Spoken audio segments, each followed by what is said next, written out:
You wanted the best. You've got the best podcast. The hottest podcast in the world.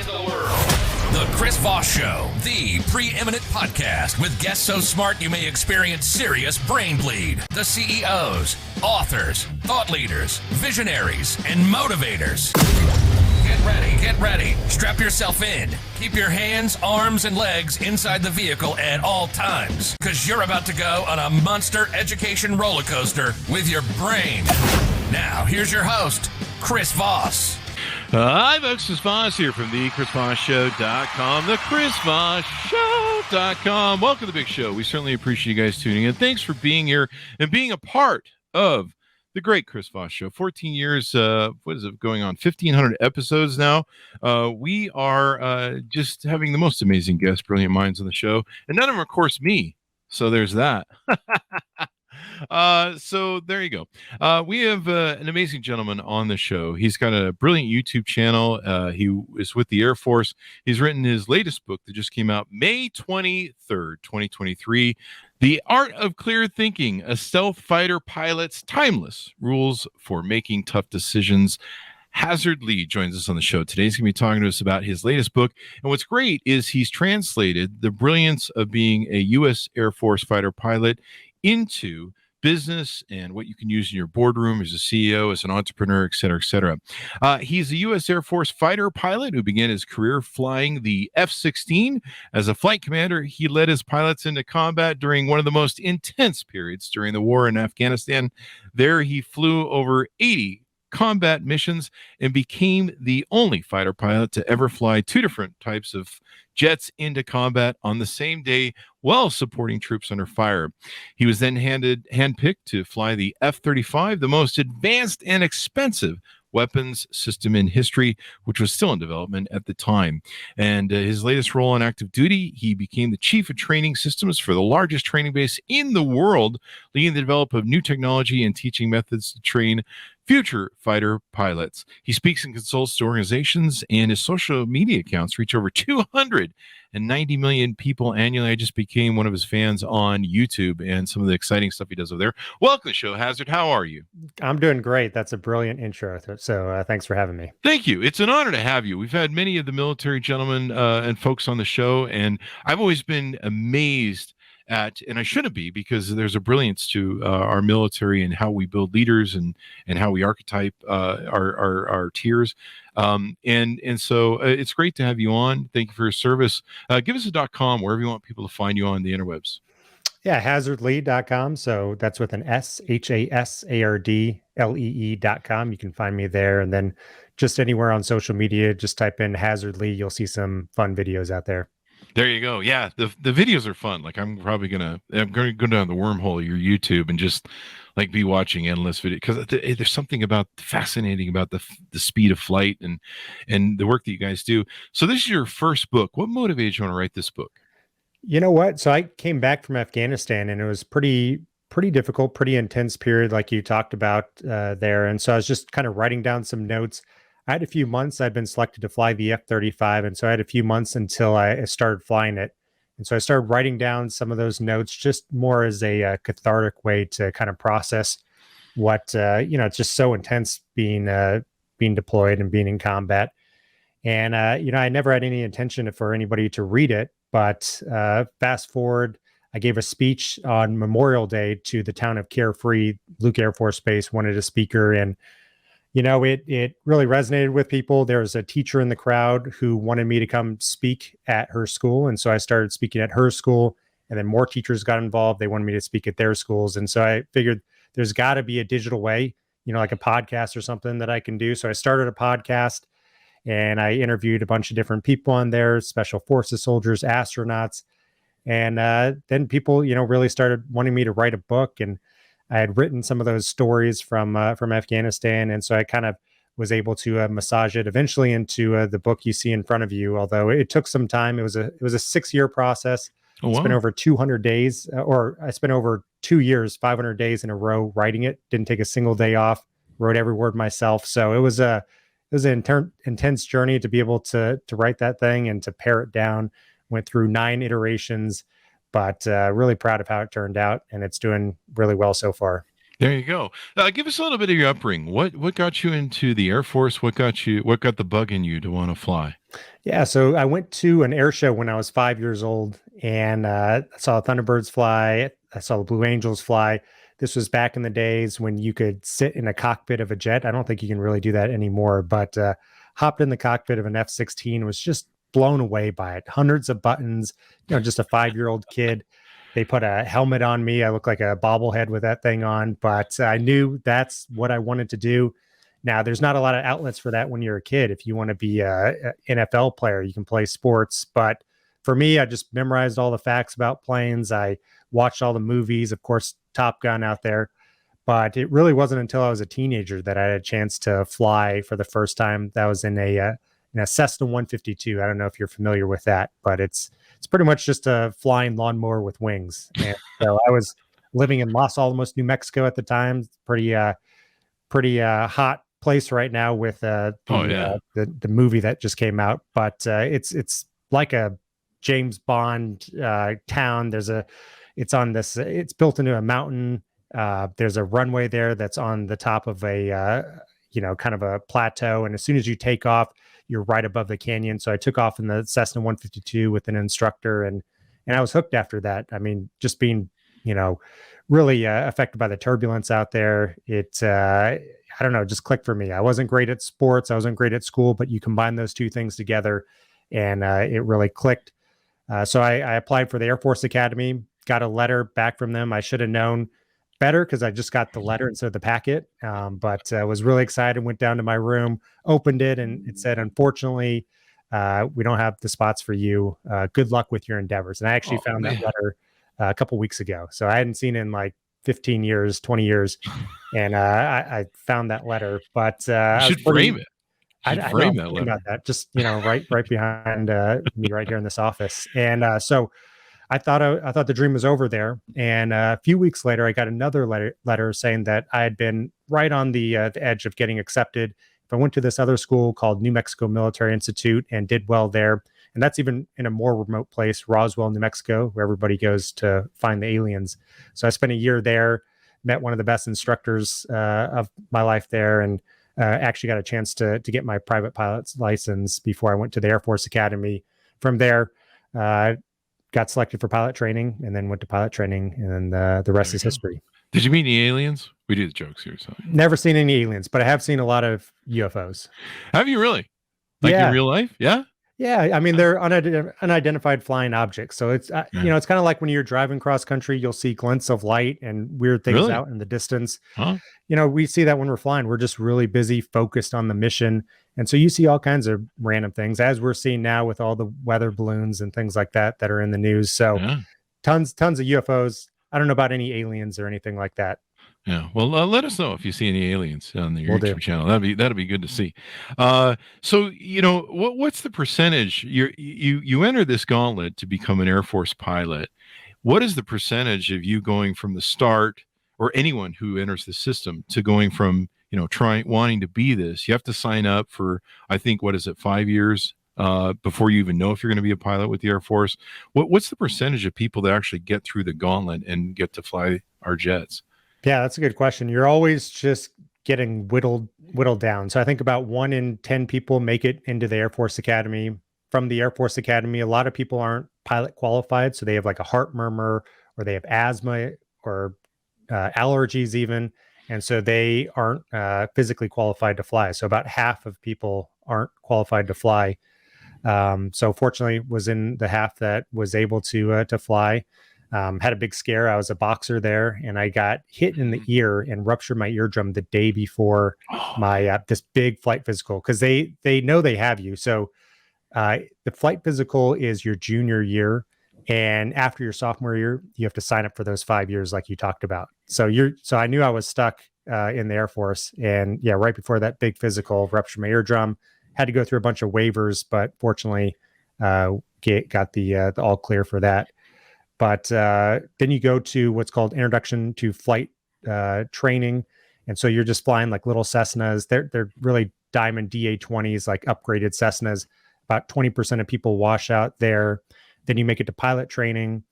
And you start off with about 30 people in your class. And I remember the first day they had a pep talk by the base commander. He came in, he said, I want you to all close your eyes.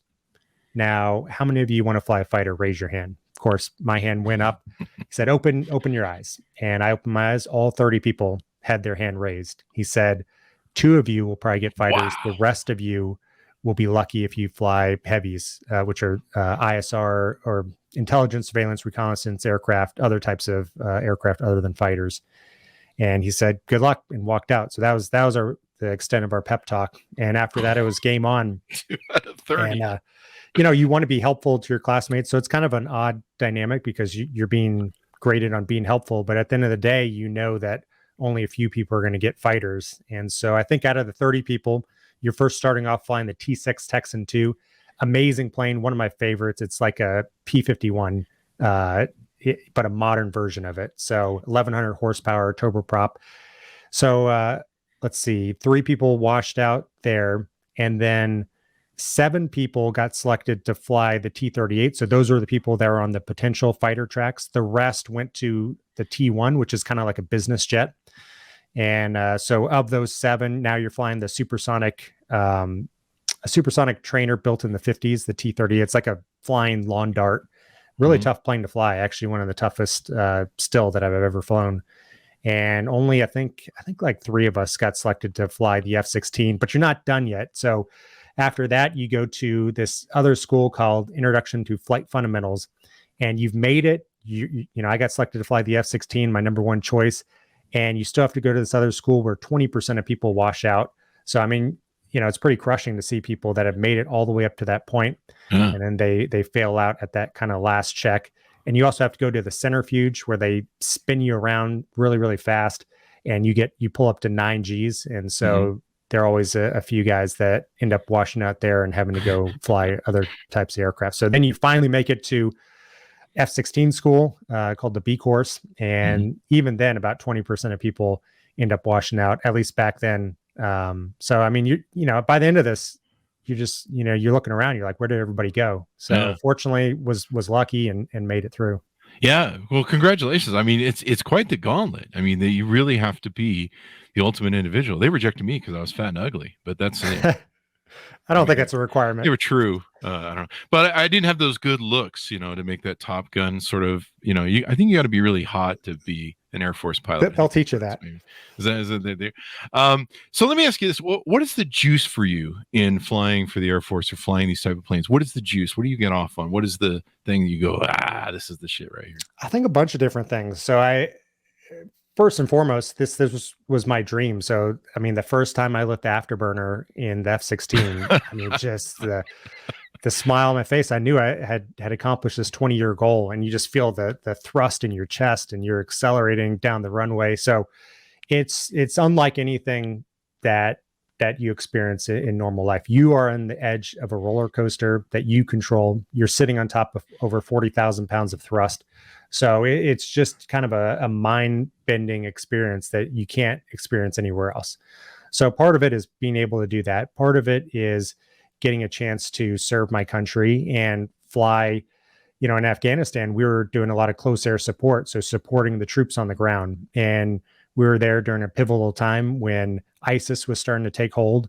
And so the Special Forces soldiers out there, Army Rangers, Green Beret, and some other forces, they were doing a lot of high-risk clearing operations. They would get into firefights, and you would be able to have a significant effect on that firefight. It would be just 2 of us airborne at any given time. We would fly and go to these troops in contact situations and be able to eliminate the threat. And you could hear the relief in those soldiers' voices. So, it's a mix of things. Now I get to instruct future pilots. And so there's definitely an enjoyment to being able to pass along the lessons that I've learned to them.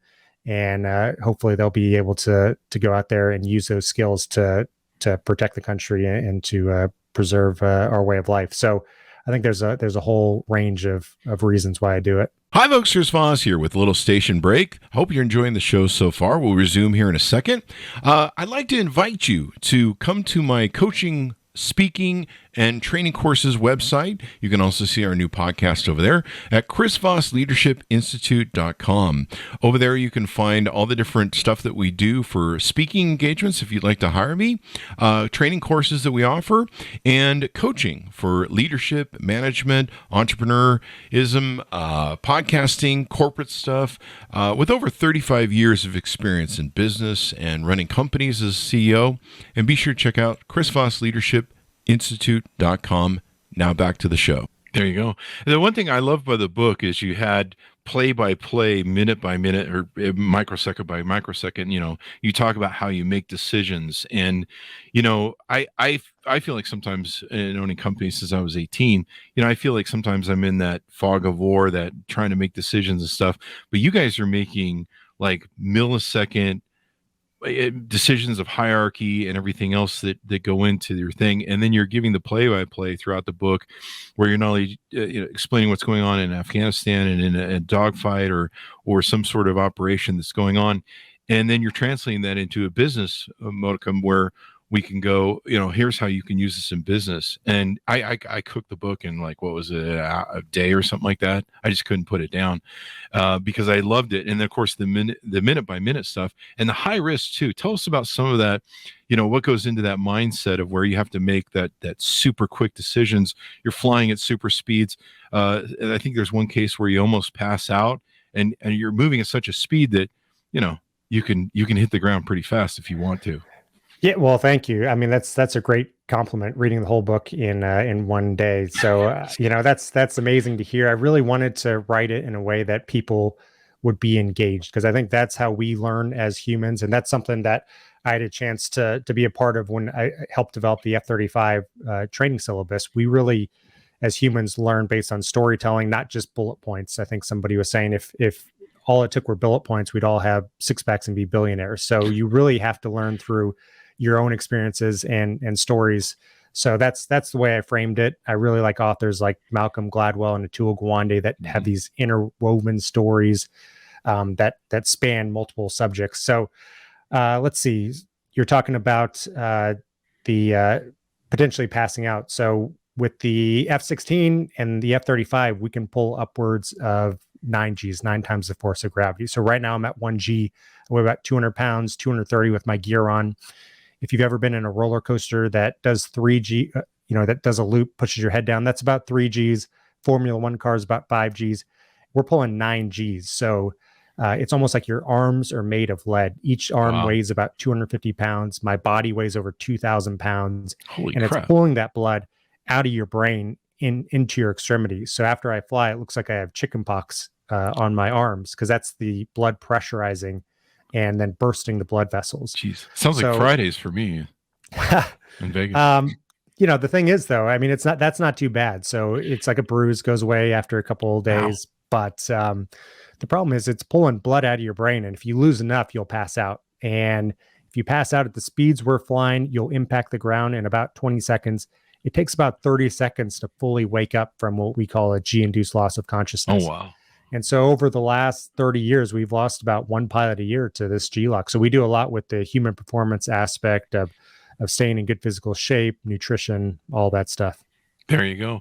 And talk about some of the different decision-making aspects that you use. I'm a little bit foggy on them, but there are different things you talk about, doing fast forecasting and things in the book, in being able to make the decisions you need to make and be able to weigh.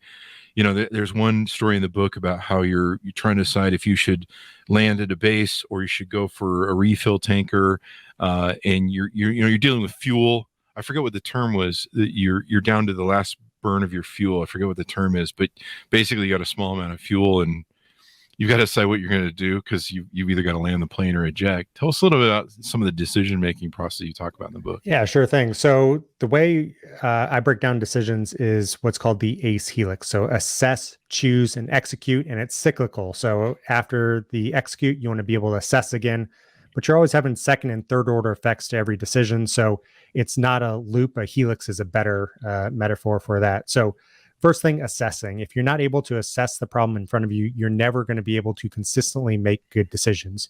You may get lucky every once in a while, but you're not going to be able to be consistently a good decision maker.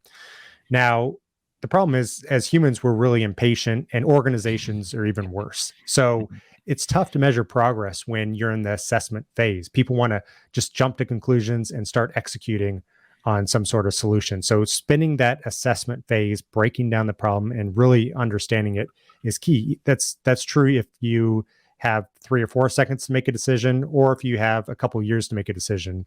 And as fighter pilots, we're spanning the gamut. When we're flying, we have extreme closure rates, so you have to make split-second decisions. But other times, we're planning for wars that are years into the future. So this mission planning process is a lot like project management in the civilian world. So I talk about power laws and being able to understand the few key variables, what we call as a cross-check as fighter pilots. So focusing on those few key variables that have an outsized effect, and power laws are an important aspect of that.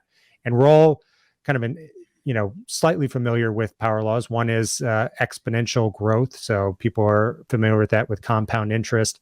Another is the law of diminishing return. So we're all experienced with that. After going to a gym for 6 months, your gains are going to start to decreasing. And then long tail power laws. That's why a few shows on Netflix do better than everything else combined. And that's also where Pareto's 80-20 principle comes. So if you can identify those power laws, which is the single best tool for that is something that we've had for thousands of years, just the graph. So if you can graph the data that you're looking at, you can pretty easily see if it adheres to one of these power laws. And then you can focus on that for optimizing what choice you're going to pick. So next, after the assessment phase, is choosing the correct solution. Now, as fighter pilots, we have tactics. They're like NFL playbooks. So we have thousands of tactics that we can choose. But sometimes we're developing these custom tactics. And so I talk about a story in the book about effects-based planning, of really separating the effect you're trying to achieve from the vehicle or tool to achieve that effect. And so for most of warfare, it's been more of an attrition mindset where the enemy sends up planes, you send up planes, the enemy sends out tanks, you send out tanks. And that's more of an attrition mindset. But really in the 80s and early 90s, culminating with Desert Storm, the military transitioned to effects-based planning, where you're really trying to figure out what is the effect you're trying to drive. And usually that's, taking out the energy grid or taking out the leadership and doing everything to enable that effect. And so that's where you see a lot of the shock and awe campaigns that have occurred pretty much in every war since. And then another thing with choosing, it really comes down to finding the expected value of your choice. So the expected value is, what is the good that's going to happen? How good is it? What is the probability of that happening? Minus the risk. Is the bad that's going to happen? What's the probability of that happening? Decision-making is really just boiled down to that. If you can solve that equation, you can consistently make good decisions. Now, the problem is finding those probabilities and finding how much those are weighted. That's pretty challenging.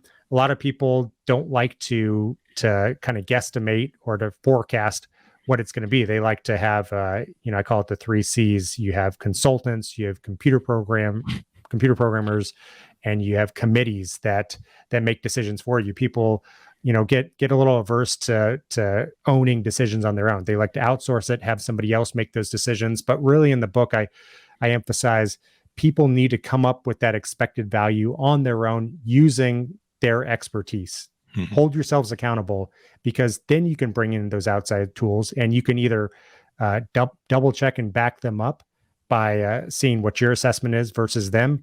Or if you are wrong, you can see why you're probably wrong and then understand how to get better in the future. So finding that expected value through fast forecasting, essentially just guesstimating what those numbers are going to be.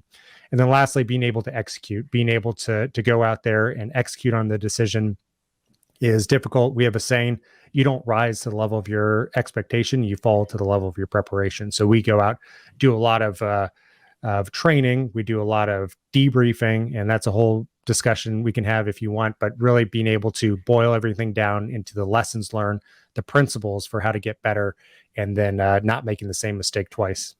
My understanding is, and we've got another Air Force author's book in that's interview that's in the can. I think it comes out next month. You guys do a lot of your debriefings to really focus on self-accountability and take apart, deconstruct what went good or what went wrong on a mission, right? Correct. Yeah. When we fly, we'll go out and we'll fly for generally about an hour and a half in a training environment. That's all the fuel we have. We have to come back. In combat, it can be 5, even 10 hours, sometimes even longer. So training, going out, flying just for a little bit. We come back and we'll spend 2 to 6 hours debriefing that sortie. And so we're going through everything that we did wrong.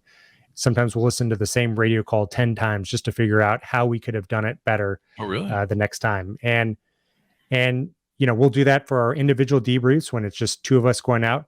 And we'll do it when I think the biggest misconception of air combat is that it's just this 1v1 cage match. It's kind of like Top Gun. You're just sending out 4 F-18s and they're going to take on the world. But it's really this 100 aircraft going out all at the same time, really complex. All the aircraft are different and have different capabilities. And it's what we call multi-domain. So you have assets on the ground, you have assets in the ocean, you have space assets that are helping you, and you also have assets in the cyber world helping you. So it's this big, complex, 3-dimensional puzzle that you're trying to solve. So we'll have exercises like what we call red flag, where we bring everybody together, even international partners, and we will fly the sorties. We'll come back if we're doing a night vol. So we'll usually do two flights during the day with different types of people. And then the night vol will come back at about midnight, but you won't walk out of those secure debriefing facilities until about 7 or 8 in the morning. So the sky's in the air because there's no windows in these debrief facilities. And so we've spent that entire time debriefing the sortie, breaking it down, figuring out all the problems. And the thing about the debrief is it's really not a stable environment. People have egos. They don't like to accept blame for things naturally. So really, as fighter pilots, we've developed a really good culture of being able to call ourselves out first. So you need a strong leader to say what they did wrong, and then everybody else will slowly start to follow. But it just takes one person kind of shirking blame, and then everybody starts clamming up and doing that. So we have a couple of best practices for that. We maintain a nameless, rankless debrief. So even if it's a 25-year-old flight lead going out, he can critique the wing commander of the base who's been flying for 30 years. And I've seen that happen. And the wing commander, it's a professional environment. It's sterile. Nobody's trying to insult people's character. It's just, how can we get better? That's the goal. That's how you win the debrief, is by finding a way to get better and then capturing those lessons learned. I was walk around with a small black notebook, and I write down what I did wrong. And then whenever I fly a similar sortie before the flight, I'll read those bullet points so that I don't make the same mistake.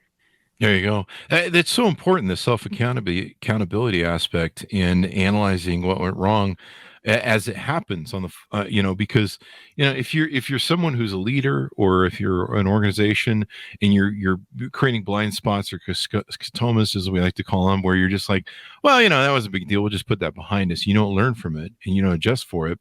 And you just keep, going along and with your blinders on, it's for you guys, it was life and death, because you're in that sort of scenario and field of battle, or an accident can happen.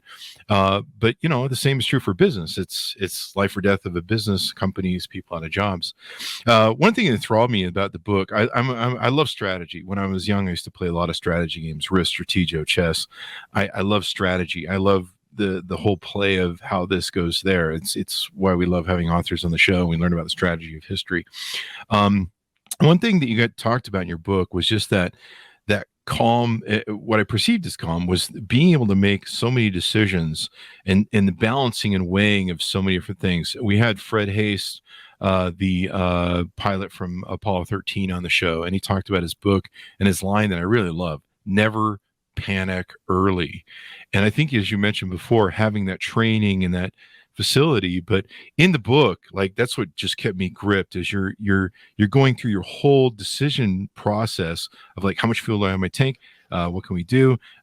We have are people being attacked? How can we retaliate? What's, this is going on, that's going on. And then, of course, you're flying, I don't know, a multi-billion-dollar war machine that, you just can't just eject. Then there's danger if you eject too in certain situations. And so the whole thing was enthralling. And of course, you're going through this chess game in your head in like milliseconds. And I think I just fell in love with it. I was just like, holy shit. This is like, it was just great juice to read. Well, I really appreciate that. And yeah, staying calm under pressure is one of the most important things, to be able to think clearly. And that's why the book is titled The Art of Clear Thinking, because that's the ultimate compliment, professional compliment that you can give somebody, that they are a clear thinker, not necessarily smart. Like, we all know people that have a lot of information just kind of rolling around in their brain, but they're not necessarily, clear thinkers making good decisions. And so that's my job as a fighter pilot, when you boil everything down, is to be a good decision maker. And a big aspect of that is staying calm under pressure. We have another saying that you lose 20 IQ points as soon as you put on your helmet. And that's because what looks easy right now at 1G, we're not moving at all, gets really difficult when you're in the heat of the moment, and it's physically hot. Like, if you're in the desert, it's like 120 degrees as soon as you open up the cockpit, and the cooling all goes to the radar, not you. So you're drenched in sweat, and you lose about 5 to 10 pounds every sortie. But more on point, the heat of the moment, when things are busy, when people are counting on you, when you show up to those firefights, you need to be able to detach and to have a wide vision. So I'm talking about physically pushing out your vision, because as the stress starts to increase, we start making mistakes, our vision starts to shrink. So you want to really push that vision out.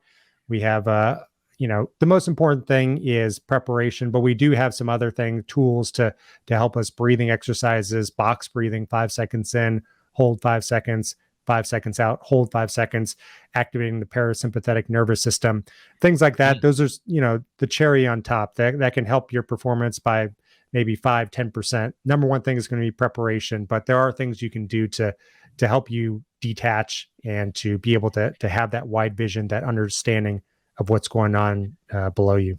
There you go. And you talk about the mental toughness in the book too. Let's touch on that before we go out. Yeah, mental toughness is important. So that's something that the Air Force has really pushed the last 5 years, is being able to stay in the present moment, visualization, self-talk, all those kind of squishy things. And of course, like I said, it comes down to preparation. You can't, just shortcut that. So as long as you have the preparation down, now we're talking about small gains, 2%, 5% gains, which is still important. We'll spend all that time debriefing just to get 1% better. So I think the self-talk, being able to coach yourself, being able to maintain your confidence is important. And that's kind of my job as an instructor. We get some really talented pilots here, but a lot of times they'll choke. So they'll be flying, they'll make a mistake with something stupid that they know how to do better, and they'll start thinking about that, and it'll spiral. And so they'll make another mistake, and the speeds we're flying, within a couple of seconds, what went from a good sortie will all of a sudden become dangerous. And so, it's part of my job to be able to help them, coach them through that, and to stay in the present moment. Don't worry about mistakes you're making right now. There's a set aside time to debrief. So that's another plug for the debrief, to have a scheduled time for it. And if you don't have it scheduled, you probably won't do it. And if it's scheduled for 30 minutes, it'll probably be 5 minutes. So at least have like a 30-minute chunk of time scheduled after every important project, or any project, but at least do the important ones, so that you can say, when you make a mistake, I'll worry about that later. I don't need to worry about it now. That allows you to use your full mental bandwidth to get yourself out of the problem that you're in now. So there's a lot of little tools and tricks like that. There you go. And I loved them. And they translate so well into business, because, you can be in business and maybe you can have a PR crisis, and suddenly, the whole world, some videos gone viral, and the whole world is after your company. And as a CEO, you've got to step up and decide how to deal with it. And you sometimes get lost in that fog of war or whatever. And like you mentioned, once you start, if you make a mistake, it can start compounding. But I love these self-accountability principles too, because sitting down, so many companies will get into blame games. I've seen companies that have reached a point where they're just doing emails and keeping documentation about how it wasn't my fault in case that comes up. And you just end up with these blame game corporations. And so it translates really well into business and how things do. The one thing I've always been amazed at, I mean, we've had great instructors from West Point on the show, and military from across the thing. I'm always so amazed at how great our military is at building leadership structure, teaching leaders. You see the failure of leadership in the Ukraine and Russia war, and how their tiers of leadership work in their military in Russia, and you see the difference it makes in the battlefield.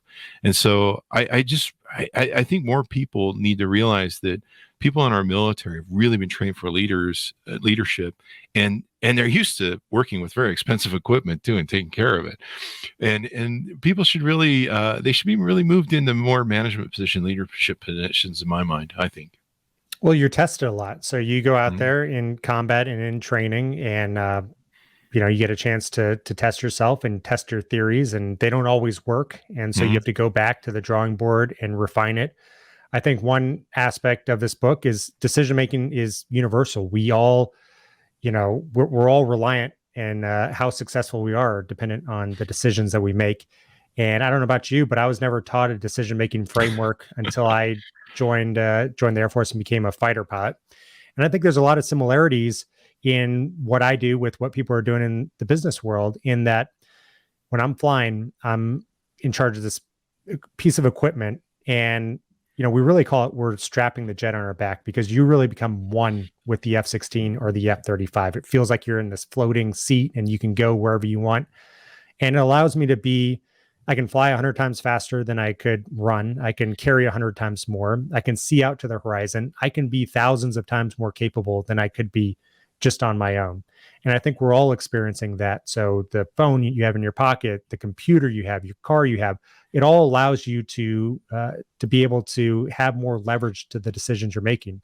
One example in the book is the average human only burns 90 watts of electricity, and yet we consume 12,000 watts. That energy goes to the technology that's leveraging the decisions we're making. So there's never been a time in history where decisions are more impactful and important than now, especially with the rise of AI. So there are reports out of Silicon Valley now that the next billion-dollar company will be run by 3 or fewer people, which is crazy. Wow. I mean, just 100 years ago, that would have required 100,000 people. A few years ago, would have required thousands. Now, 3 people will be in charge of a billion-dollar company. Each of those founders' decisions will be extremely highly leveraged by AI. So I think there's a lot of similarities out there. Yeah, craziness. We just had an earlier interview on the show today of someone that they're in the medical field that they've been in for a while. They created an AI system where it's going to hopefully shorten the time that it takes to develop drugs to help people with, whatever their ailments are, prescription drugs, and maybe make things cheaper. So some real great real-life applications there. So I know we had to reschedule because you're a new father for a second time. Congratulations on that. Thank you. How well does the lessons from the Air Force, the book, and everything you talk about, clear thinking, handle with, losing sleep and toddlers and juggling the things of fatherhood? So this is number 2. So it's not nearly, as life-changing as the first one. But you know what? I think a lot of the principles apply. So you're trying to make decisions. Actually, the book really was popular on Father's Day. And if you think about it, you're kind of in the fog of war right there. You're making tough decisions. There's people's lives on the line. So it's, just making good decisions, being able to take care of yourself, being able to take care of others. I think it's all kind of in the theme of the book. So, it's been great. Having kids is amazing. They're, definitely, it's amazing what they can get into, and it's amazing what they can teach you as well. It's probably like flying at 9G sometimes. Oh yeah. I mean, you're pushed to the limit. There you go. Well, congratulations on the success of the new book. I loved it. I highly recommend it, everybody. Give us any final thoughts you want as we go out, sir. No, this is great. Really appreciate what you're doing. And take care. Stay safe. There you go. Thanks for tuning in to my audience. Order up the book wherever fine books are sold. And thanks, Hasard, for coming on the show. We really appreciate it. Thank you. There you go. The Art of Clear Thinking, a stealth fighter pilot's timeless rules for making tough decisions. Available March 23rd, 2023. I love this book. I ate it up. Like I said, I think I listened like 3 or 4 hours at the gym when I was at the gym, and I just burned through the book, but it kept me on the edge of my seat like a lot of the times, and of course the lessons I learned. Thanks to my audience for tuning in. Be good to each other. Stay safe, and we'll see you guys next time. And that should have us out.